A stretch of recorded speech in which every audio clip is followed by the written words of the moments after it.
Established in 1521, when Philippines was discovered by Magellan.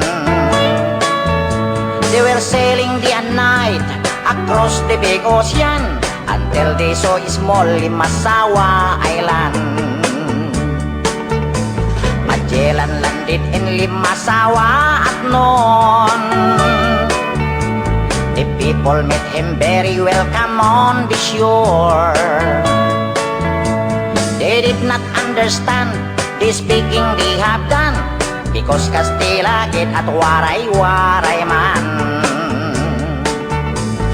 When Magellan landed in Cebu City, Raha Humabon met him, they were very happy.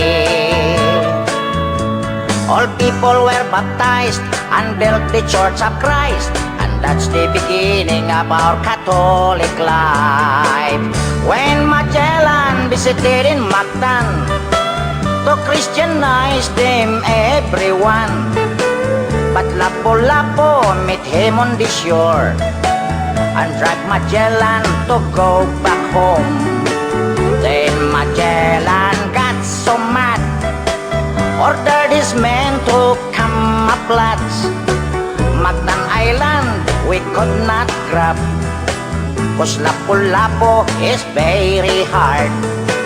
Then the battle began at dawn, bolos and spears versus guns and cannons. When Magellan was hit on his neck, he stumbled down and cried and cried, "Oh mother, mother, I am sick. Call the doctor very quick. Doctor, doctor, shall I die? Tell my mama do not cry. Tell my mama do not cry. Tell my mama do not cry." Ferdinand Magellan set out from Spain in 1519 on the first voyage to circumnavigate the globe with 5 ships and a complement of 264 crew. 3 years later, in 1522, only one ship, the Victoria, returned to Spain with 18 men. The Philippines were the death of Magellan. The expedition sighted in the island of Samar on March 16, 1521. Magellan was welcomed by 2 Rahas, Colombo and Siagu. He named the islands the archipelago of San Lazaro, erected a cross, and claimed the lands for Spain. The friendly 2 Rahas took Magellan to Cebu to meet Raha Humabon, and 800 Cebuanos were baptized as Christians. Magellan agreed to help Raha Humabon put down Lapu-Lapu, a rebellious dato on the nearby island of Mactan, in a battle between Spanish soldiers and Lapu-Lapu warriors, but Magellan was killed on April 27, 1521. Disputes over women caused relations between Raha Humabon and the remaining Spaniards to deteriorate. The Cebuano killed 27 Spaniards in a skirmish, and the Spaniards decided to resume their exploration and departed Cebu.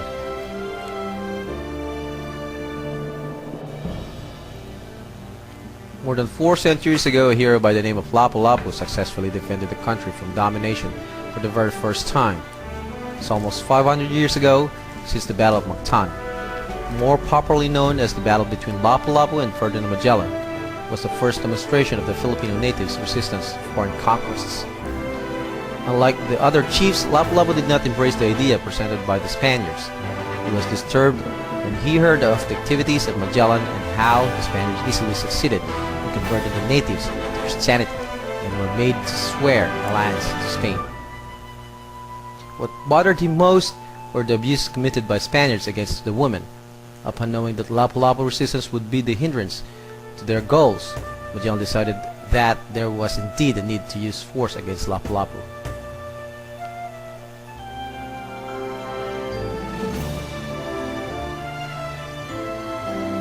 On the dawn of April 27, 1521, Magellan's expedition reached the island of Mactan. Upon arrival, Magellan set an ultimatum to Lapu-Lapu through an emissary. They would obey the King of Spain, recognize the Christian king as their sovereign, and pay tribute, and would be their friend. But if they wish otherwise, they should wait to see how their lance is wounded. In response, Lapu-Lapu said that we too have lances of bamboo and stakes hardened with fire, and that we are ready to fight to the end.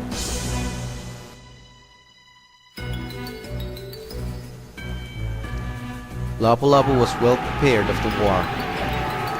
The position was made of about 1,500 against Magellan's 49 soldiers. They were armed with bows and arrows and spears with points hardened by fire or tipped with metal.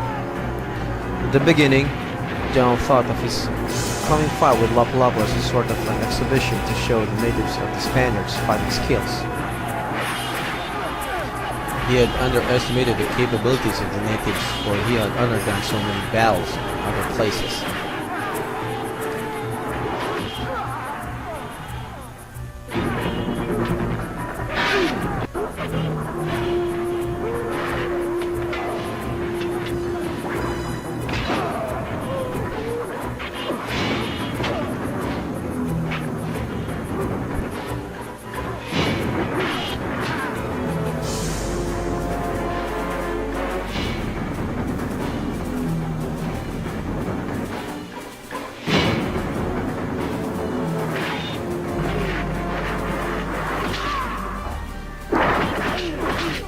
Magellan never thought that it would be the last battle of his life.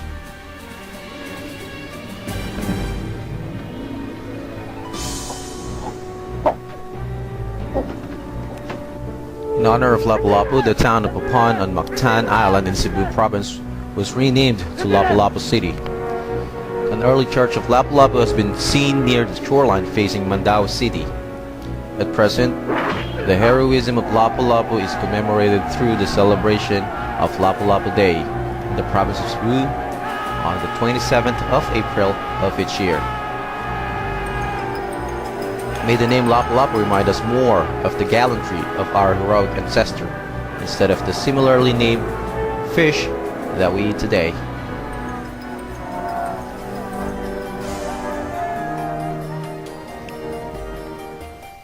Four more expeditions followed between 1525 and 1542. The commander of the fourth expedition, Ruy Lopez de Villalobos, named the island after Philip II, heir to the Spanish throne.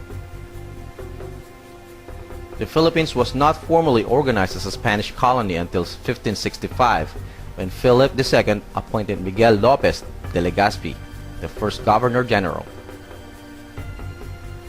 Legazpi selected Manila for the capital of the colony in 1571 because of its fine natural harbor and the rich land surrounding the city that could supply it with produce. The Spanish hold on the Philippines first began to weaken in 1762 when British briefly captured Manila during the 7 Years' War. In support of the British invasion, the long-persecuted Chinese merchant community rose in revolt against the Spanish authorities. The Manila Galleon, which linked Manila to Acapulco, carried silk, spice, ivory, and porcelain to the Americas, and silver from Mexico on the return voyage to the Philippines. Roman Catholic missionaries converted most of the inhabitants to Christianity and founded numerous schools, universities, and hospitals. European immigration to the island created a new class of Criollo, Spaniard born in the Philippines, and Mestizo, mixed Spaniard and Malayan. In the late 1700s, the Suez Canal was opened.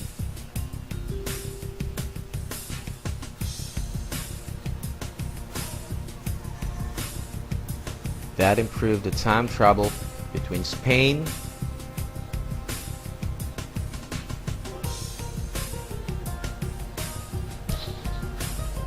and the Philippines. This is the beginning of migrations of Europeans to the islands. Criollo insurgency resulted to Navajo's revolt and Cavite Mutiny of 1872. Colonial authorities suppressed the Criollos by imprisonment, deportation, and execution of leaders of the revolution. Among them were priests Mariano Gomez, Jose Burgos, and Jacinto Zamora, who would be remembered in the Philippines history as Gumburza.